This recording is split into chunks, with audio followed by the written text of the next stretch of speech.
একটা ডিজিটাল মাধ্যম শুধু খবর প্রচার করেনি, প্রশ্ন করেছে, চ্যালেঞ্জ করেছে প্রচলিত বয়ানকে, সেই সাথে অনুসন্ধান করেছে আড়ালের সত্য। আর সেই পথ চলায় লাখো মানুষের ভালোবাসায় 1 মিলিয়নের মাইল ফলক স্পর্শ করেছে বাংলা এডিশনের ইউটিউব চ্যানেল।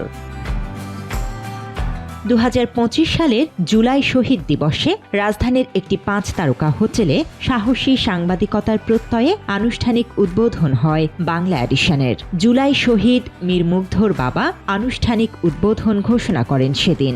বাংলা এডিশনের শুভ উদ্বোধন ঘোষণা করছে শহীদের পরিবার পক্ষ থেকে এবং আপনাদের মাধ্যমে। উদ্বোধনী অনুষ্ঠানে জুলাই যোদ্ধা এবং জুলাই শহীদ পরিবার ও ভারতীয় আগ্রাসন বিরোধী আন্দোলনের শহীদ পরিবারের সদস্যদের বাইরে বিভিন্ন রাজনৈতিক দলের নেতা, প্রশাসনিক কর্মকর্তা, সাবেক সেনা এবং বিডিআর কর্মকর্তা, ব্যবসায়ী, আলেম ওলামা সহ তখনকার অন্তর্বর্তী সরকারের উপদেষ্টাও উপস্থিত ছিলেন। বাংলা এডিশন যেন নতুন মাইল ফলক স্থাপন করে ইয়েলো জার্নালিজম। এই বাংলা এডিশনের মধ্য দিয়ে অবসান ঘটুক, শুরু হোক ইয়েলো জার্নালিজমের অবসান। তৈলমর্দন কত প্রকার এবং কি তার একটা বিশিষ্ট উদাহরণ হতে পারে সেই সব সাংবাদিক সম্মেলন সমূহ। আজকে আর তাদের দেখা নাই, সবাই পালিয়েছেন। অনুষ্ঠানে ভার্চুয়ালি যোগ দিয়ে এদেশের মানুষ যা দেখতে চায় তাই প্রকাশ করার প্রত্যয় ব্যক্ত করেন বাংলা এডিশনের চেয়ারম্যান ইলিয়াস হোসাইন। স্বপ্ন দেখেছি এদেশের মানুষ যা দেখতে চায়, যেটা মানুষ শুনতে চায়, সেটা আমার এই প্রতিষ্ঠানের মাধ্যমে আমরা শোনাবো ইনশাল্লাহ। তারই ধারাবাহিকতায় দেশ, ইতিহাস, ইসলাম, ইসকন, খ্রিস্টান মিশনারিদের চক্রান্ত, নিপীড়ন, গুম, দুর্নীতি, মিডিয়া সিন্ডিকেট থেকে রাষ্ট্রীয় প্রশ্ন, প্রতিটি বিষয়েই অসংখ্য আলোচিত অনুসন্ধান আর প্রতিবেদন প্রকাশ করেছে বাংলা এডিশন। এই প্রতিবেদনে দেখানো হবে বাংলা এডিশনের সেই সংগ্রামী পথ চলার কিছু গুরুত্বপূর্ণ অধ্যায়। এই দীর্ঘ যাত্রায় নানা ঝুঁকি, বিতর্ক, অনুসন্ধান ও সত্য উন্মোচনের মধ্য দিয়ে সাংবাদিক ইলিয়াস হোসাইনের নেতৃত্বে বাংলা এডিশন তৈরি করেছে নিজস্ব এক অবস্থান। বিপ্লব একটা সমাজে, যে কোনো রাষ্ট্রে এটি চলমান প্রক্রিয়া। সেই অর্থে তাদের বিজয় কিন্তু এখনো পুরোপুরিভাবে অর্জিত হয়নি। তার জন্য আরো সংগ্রামের প্রয়োজন। শরীফুল হক ডালিম 1975 সালের পর প্রথম বাংলা এডিশনের মাধ্যমে এই বীর যোদ্ধাকে দেখার সুযোগ পায় জাতি। সাংবাদিক ইলিয়াস হোসাইনের সঞ্চালনায় অনুষ্ঠানটি একযোগে সরাসরি সম্প্রচারিত হয় বাংলা এডিশন এবং ইলিয়াস হোসাইনের ব্যক্তিগত ইউটিউব চ্যানেলে। ওই সময়ে সরাসরি এই আলোচনা অনুষ্ঠান একই সময়ে 6 লাখের বেশি মানুষ উপভোগ করে, যা দেশের ইতিহাসে কোনো সরাসরি অনুষ্ঠান একযোগে সবচেয়ে বেশি মানুষ দেখার রেকর্ড।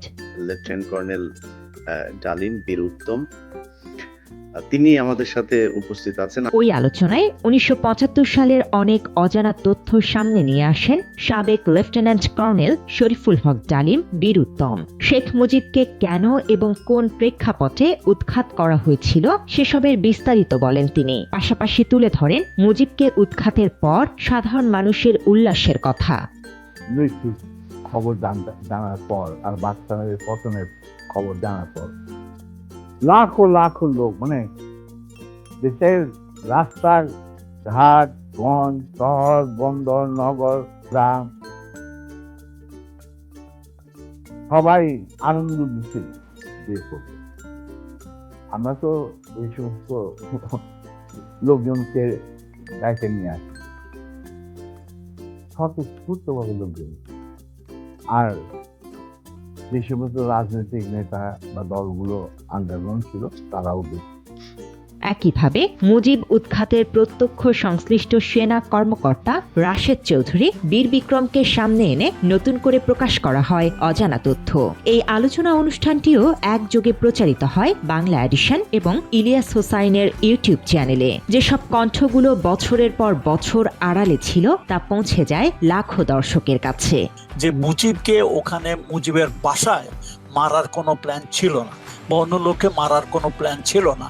প্ল্যান ছিল মুজিবকে ওখান থেকে অ্যারেস্ট করে নিয়ে এসে তারপরে সরওয়ার্দী উদ্যানে সোহরাওয়ার্দী উদ্যানে তখন আমাদের মিলিটারি ক্যাম্প ছিল, ওখানে একটা সামারি কোর্ট মার্শাল করে আলটিমেটলি মুজিবকে যেতে হতো, ওখানে করে তাকে মানে সামারি কোর্ট মার্শাল করে তাকে এক্সিকিউটিং করে, what ever it is, that was the plan. বাসায় নয়, পুরো অপারেশনের দায়িত্ব ছিল ফারুক, আর রশিদের দায়িত্ব ছিল পলিটিক্যাল এলিমেন্টদেরকে সঙ্গত করা, নিয়ে আসা। এছাড়া শেখ হাসিনার আমলে ভিন্ন মতাদর্শের নিরপরাধ মানুষকে তুলে নিয়ে নির্যাতন করা হতো বিভিন্নভাবে, আর হাসিনার এই এজেন্ডা মাঠ পর্যায়ে বাস্তবায়ন করত তার পালিত এক শ্রেণীর বাহিনী। এদেরই একজন তখনকার র্যাব কর্মকর্তা আলিপ উদ্দিন। বিনা কারণে নারায়ণগঞ্জ থেকে নিরীহ এক আলেমকে জঙ্গি সাজিয়ে উঠিয়ে নেওয়া হয়। এরপর স্বামীকে ছেড়ে দেওয়ার নাম করে ফাঁদে ফেলে ওই আলেমের স্ত্রীকে দিনের পর দিন ধর্ষণ করেন আলেপ, এমনকি রোজা ভাঙিয়েও ধর্ষণ করা হয় ওই নারীকে। যন্ত্রণা সইতে না পেরে মানসিক ভারসাম্য হারিয়ে এর কিছুদিন পরই মারা যান ভুক্তভোগী নারী। আলেপের এই লোমহর্ষক ঘটনা নিয়ে প্রথম প্রতিবেদন প্রকাশ করে বাংলা এডিশন। রমজান মাস, এমনকি কদরের দিন, সবে কদরের দিন ছিল। আমি ইতেকাফে ছিলাম, ওইবারই প্রথম ইতেকাফে উঠছিলাম মসজিদে। পরে বের হয়ে এগুলো তো পরে আমি জানছি আসলে যে এর মাঝখানে অনেকবার আমার স্ত্রীকে প্রেশারাইজ করছে, সে ডাকছে, বের হওয়ার পর থেকেই ডাকছে, বহুবার ডাকছে। তা আমি যতদিন আমার স্ত্রীর সাথে ছিলাম ততদিন তো সুযোগ পাই নাই। আমি যখন ইতেকাফে গেলাম তখনও বারংবার ডাকছে, এখন তো নাই। তো আমার স্ত্রী অ্যাভয়েড করতে করতে করতে করতে একসময় যখন এরকম থ্রেট আসলো যে সামনে ঈদ, ঈদ মানে তো খুশি, খুশিটা আমাদের জন্য আর খুশি থাকবে না, ঈদের আগেই হয়তো আমাকে আবার গুম করা হবে বা কিছু একটা করবে, হয়তো ইতেকাফের ওখান থেকেই তুলে নিয়ে চলে যাওয়া হবে। অন্যদিকে 2004 সালের 21 আগস্ট গ্রেনেড হামলা বাংলাদেশের ইতিহাসে এক রহস্যময় অধ্যায়। বাংলা এডিশনের অনুসন্ধানী প্রতিবেদনে উঠে আসে গ্রেনেড হামলা নিয়ে বহু প্রশ্ন আর অজানা দিক। যে তথ্যগুলো নিয়ে দীর্ঘদিন ছিল ধোঁয়াশা, সেগুলো নতুন করে খোলাসা হয় মানুষের সামনে। বর্তমান প্রধানমন্ত্রী তারেক রহমানকে ফাঁসাতে টাকা দিয়ে সে সময়ে যে জজ মিয়া নাটক সাজানো হয় তা উঠে আসে ওই প্রতিবেদনে। সেই সাথে জানা যায় জজ মিয়া নাটকে প্রথম আলোর নগ্ন হস্তক্ষেপের বিষয়ে। প্রথম আলো আপনাকে কি কি সুযোগ সুবিধা দিয়েছে, কি কারণে প্রথম আলোর কথায় আপনি সব জায়গায় যাইতেন, প্রথম আলোর অফিসে যাইতেন? প্রথম আলো আপনাকে কখনই কোনো টাকা পয়সা দেয় নাই? হ্যাঁ, 2 লক্ষ টাকা আমার ট্রিটমেন্টের জন্য দিন, এটা তো আমি আপনি তো কেউই আপনাকে টাকা টুকা দেয়নি। ওটা তো হয় নাই ভাই, তারপর মনে করেন আমি আরো টাকা ঋণ করে মনে করেন এই 2 লাখ টাকার অনুদান যে আপনাকে কে দিছে? এটা টিপু ভাই। টিপু? হ্যাঁ, টিপু সুলতান। না, সেগুলি জানি। আমি একটা কর্মস্থলের ব্যবস্থা করে দেন, পরে বলছে ঠিক আছে দেখি আমরা একটা তাৎক্ষণিক ব্যবস্থা করে দেবো। একইভাবে দীর্ঘদিন ধরে অভিযোগ শেখ হাসিনার জঙ্গি নাটকের অন্যতম হাতিয়ার প্রথম আলো এবং ডেইলি স্টার। এই দুই পত্রিকার জঙ্গি নাটকের তথ্য ফাঁস করা দেশের প্রথম গণমাধ্যম বাংলা এডিশন। হাত করার পরে আমাকে একটু দূরে দাঁড় করেছিলেন, ওখান থেকে আমি পরিষ্কার দেখতে পাচ্ছিলাম যে প্রথম আলো পত্রিকার মধ্যে সামনে লেখা, এবং শিরোনামটা আমি দেখে ফেললাম, ওখানে লেখা আছে যে আমেরিকান এমবেসি ও ভারতীয় দূতাবাসে আক্রমণের পরিকল্পনায় চট্টগ্রাম থেকে এই জঙ্গিদেরকে গ্রেপ্তার, একদম হেডলাইন এটা। আওয়ামী দোসর মিডিয়ার বিরুদ্ধে ধারাবাহিকভাবে সোচ্চার থেকেছে বাংলা এডিশন। দেশের উত্তরাঞ্চলে সংখ্যালঘু নাটক সাজিয়ে ফায়দা নেয়ার পরিকল্পনা পাল্টা প্রতিবেদনে নস্যাৎ করে দেয় বাংলা এডিশন। দোষীর বিচার নেবেন তোমরা, যারা যে আমার নবীকে অপমান করলো তাদের বিচার নেবেন। আমার দেশের লোকের কি উদ্দেশ্যে বিচারটা নেবেন আপনি? এই ঘটনাটা যেটা হয়েছে, প্রথম আলো যে পত্রিকাটা আছে এটা খুব বাড়াবাড়ি করছে, অনেক কিছু লাগছে, বেশি ভুয়া তথ্য ছড়াইছি। হ্যাঁ, ওখানে অত কিছু হয় নাই, এরা অনেক আসামি, ওখানে বহু লোক বলে গেছিল, এলে ভুয়া নিউজ দিছে, এরা পুরো ভুয়া নিউজ ছড়াইছে প্রথম আলো। মিডিয়াতে বিষয়টা এমন ভাবে প্রকাশ করা হয়েছে যে তাদের নাকি বাড়িঘর ভাঙছে 22টা। আসলে এটা যদি সত্যতা নাই, পরে বাংলা এডিশনে আমরা দেখছি নিউজ, ওরা সত্যতা প্রকাশ করছে, কিন্তু প্রথম আলো এবং বিভিন্ন মিডিয়া এই বিষয়টাকে এমন ভাবে প্রচার করছে যা আমাদের এলাকার লোকরা ঘরে থাকতে পারতেছে না। মুখে নিরপেক্ষতার বুলি আউড়ে ঘরের অন্যায় নিয়ে পক্ষপাতমূলক আচরণ করে প্রথম আলো। পত্রিকাটি ট্রান্সকম গ্রুপের মালিকানাধীন। তবে ট্রান্সকমের বর্তমান চেয়ারম্যান শাহনাজ রহমান এবং ব্যবস্থাপনা পরিচালক সিমিন রহমানের বিরুদ্ধে পারিবারিক ভুয়া did of settlement, company share আত্মসাৎ, সিমিনের বিরুদ্ধে ভাই আরশাদ ওয়ালিউর রহমানকে হত্যার অভিযোগ সহ নানা অভিযোগ থাকলেও চুপ ছিল প্রথম আলো। উল্টো সিমিনের পক্ষে মদদ জুগিয়ে গেছে পত্রিকাটি। পরবর্তীতে অনুসন্ধানী প্রতিবেদনের মাধ্যমে প্রথম আলো পরিবারের পারিবারিক হত্যাকাণ্ডের রহস্য এবং শেয়ার আত্মসাতের গোমর ফাঁস করে বাংলা এডিশন। সিমিনের বোন সাজরে হক সরাসরি আঙুল তোলেন প্রথম আলোর বিরুদ্ধে। 7th of June, Mr.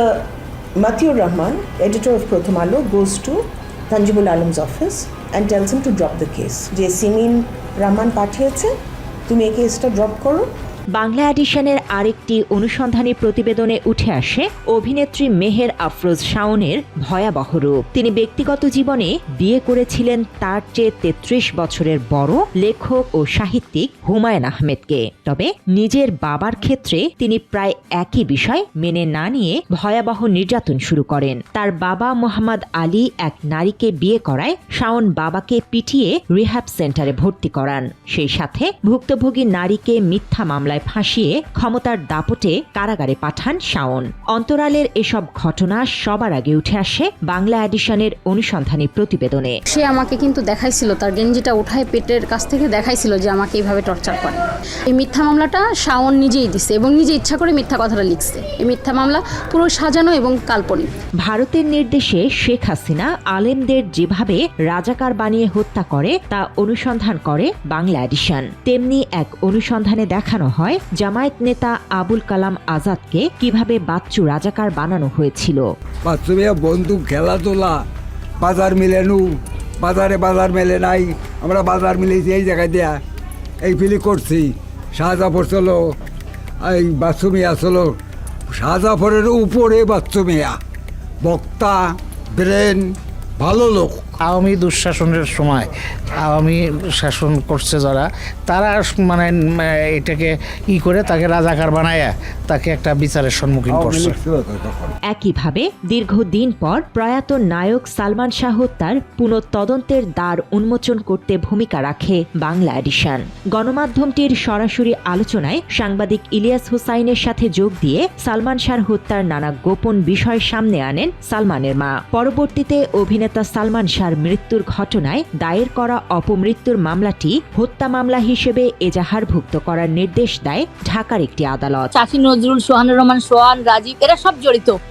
এই সুকুমার রঞ্জন এরাই কিন্তু ইন্ডিয়ান মানুষ দিয়ে, এরা সামিরার সাথে পুরো গ্রুপ হইয়া এরাই মাস, এরা এখানে ফিল্ম ইন্ডাস্ট্রির সবাই জড়িত, দুইটা একটা মানুষ ছাড়া। ধর্মের নামে প্রতারণা, ছদ্মবেশী ভণ্ড আলেম, সাধারণ মানুষকে জিম্মি করে অর্থ হাতিয়ে নেয়া, এসব ঘটনাও সামনে আনে বাংলা এডিশন।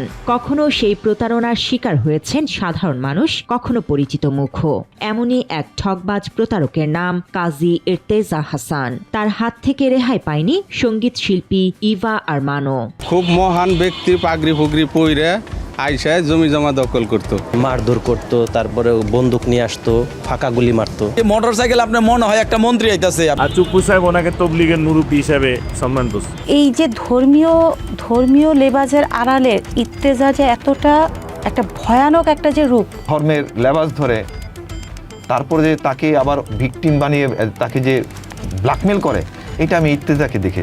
বাংলা এডিশনের বড় একটি জায়গা জুড়ে রয়েছে ইসলাম ও মুসলিম সমাজকে ঘিরে নানা আলোচনা। কখনো আলেম হত্যার অভিযোগ, কখনো ধর্মীয় পরিচয়ের কারণে নিপীড়নের দাবি। এমন বিভিন্ন প্রতিবেদন ব্যাপক আলোচনা তৈরি করে। উগ্র হিন্দুদের চক্রান্ত ও খ্রিস্টান মিশনারি কার্যক্রমের আদ্যপান্ত তুলে ধরে বাংলা এডিশন। তবে আমি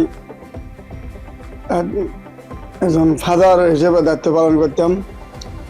গির্জা ছিল আমার ডাক্তার ফজল আলী ভাইয়ের বাসায়, সে আমাদের গুরু।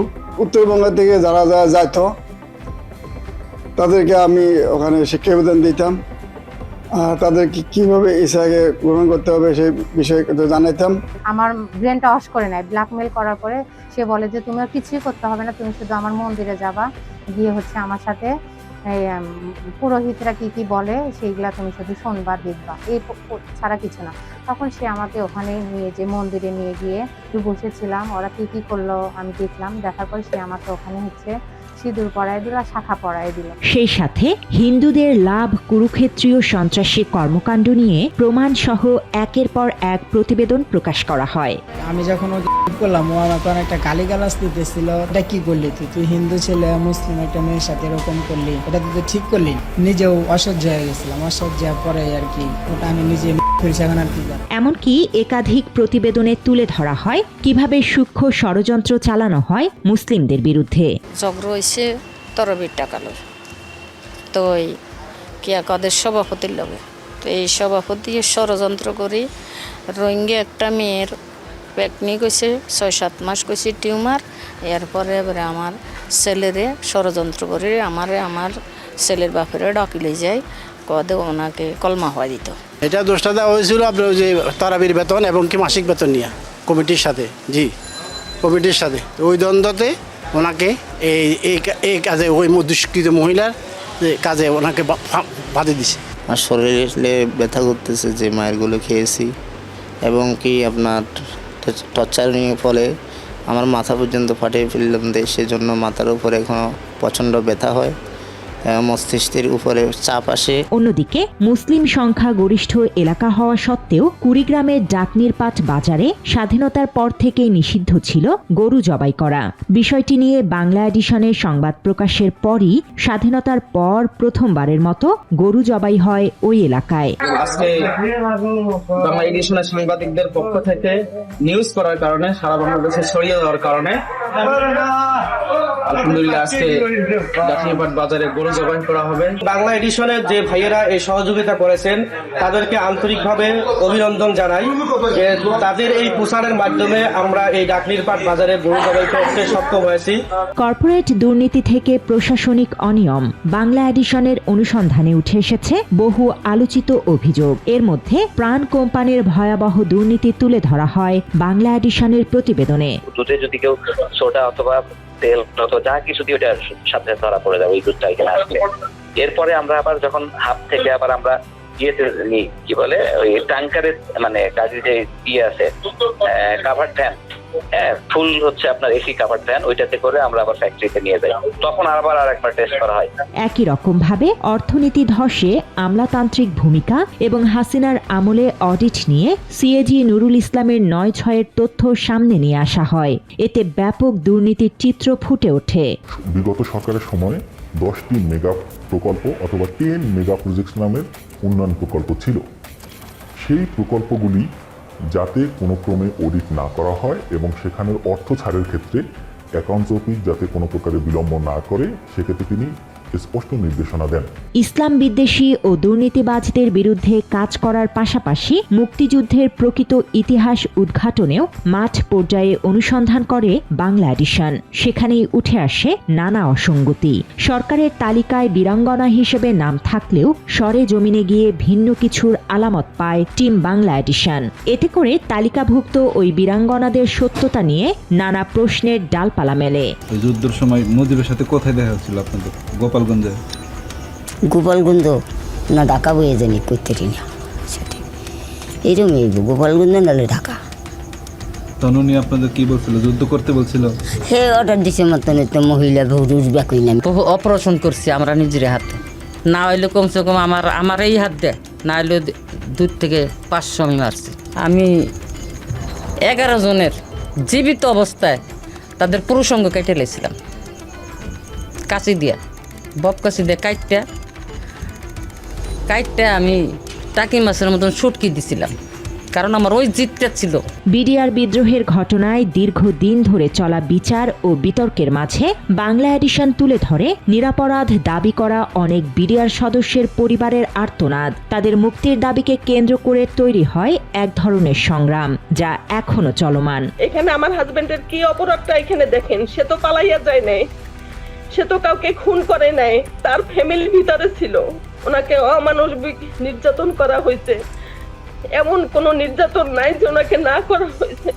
এখন শরীরের প্রতিটা অঙ্গ প্রত্যঙ্গ ড্যামেজ হয়ে যাইতেছে আস্তে আস্তে। মুখোশধারী সৈনিক আব্বুকে ধরে গাড়িতে তুলে 4 নম্বর গেটে নিয়ে আসে প্রধানমন্ত্রীর সাথে দাবি দেওয়া নিয়ে আলোচনা করার জন্য।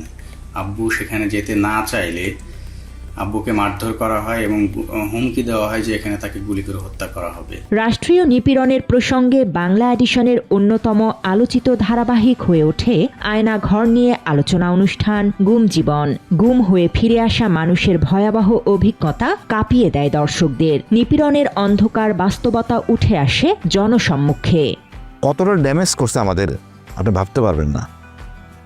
শেখ হাসিনা এই জিনিসটা যদি ধারণ না করেন, আজকে যারা হয়েছে আগে অনুশোচনা বোধ, অপরাধ করতে অনুশোচনা হোক, অনুতপ্ত হন এবং বলেন হাসিনার জন্য আমরা এটা হয়েছি, ভারতের জন্য এটা হয়েছি, এটা তো বলতেছে না।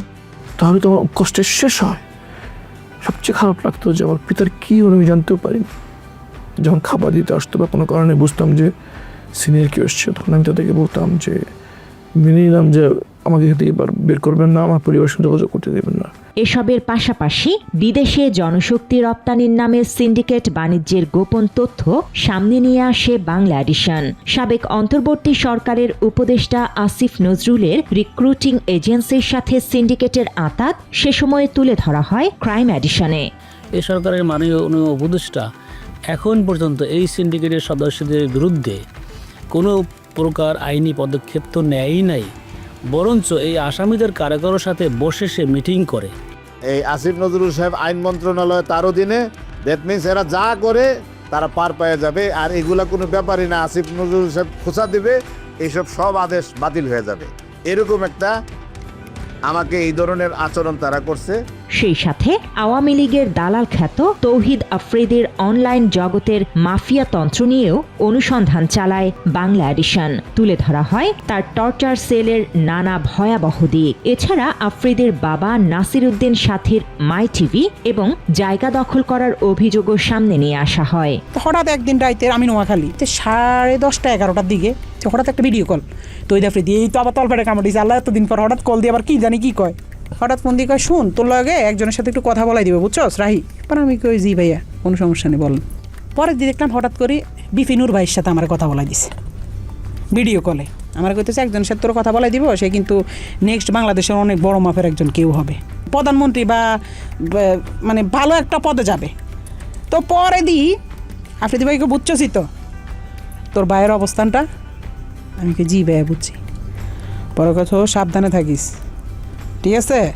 আমি জি ভাইয়া ঠিক আছে, শুধু বুঝাইছে যে তার লগে বিশাল বড় বড় হাত আছে, এই জন্য সে দেশে খুব রিল্যাক্স আছে, মানে বুঝাইছে এটা।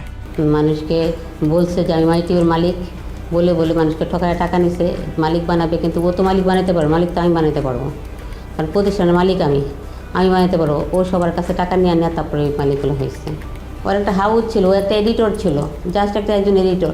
হাজারো বিতর্ক, সমালোচনা, প্রশংসা আর সংগ্রামের ভেতর দিয়েই বাংলা এডিশনের পথ চলা। কেউ দেখেছে সাহসী অনুসন্ধান হিসেবে, কেউ দেখেছে মজলুমের বয়ানের প্ল্যাটফর্ম হিসেবে। 1 মিলিয়ন শুধু একটি সংখ্যা নয়, এটি আস্থা, বিতর্ক, সংগ্রাম আর দর্শকের সম্পৃক্ততার প্রতীক। দেশ, ইতিহাস, সমাজ ও ইসলামের নানা প্রশ্নকে সামনে এনে বাংলা এডিশনের যাত্রা এখনো চলমান। দর্শকদের ভালোবাসা ও সমর্থনেই এই 1 মিলিয়নের অর্জন। বাংলা এডিশনের সাথে থাকার জন্য ধন্যবাদ। আল্লাহ হাফেজ।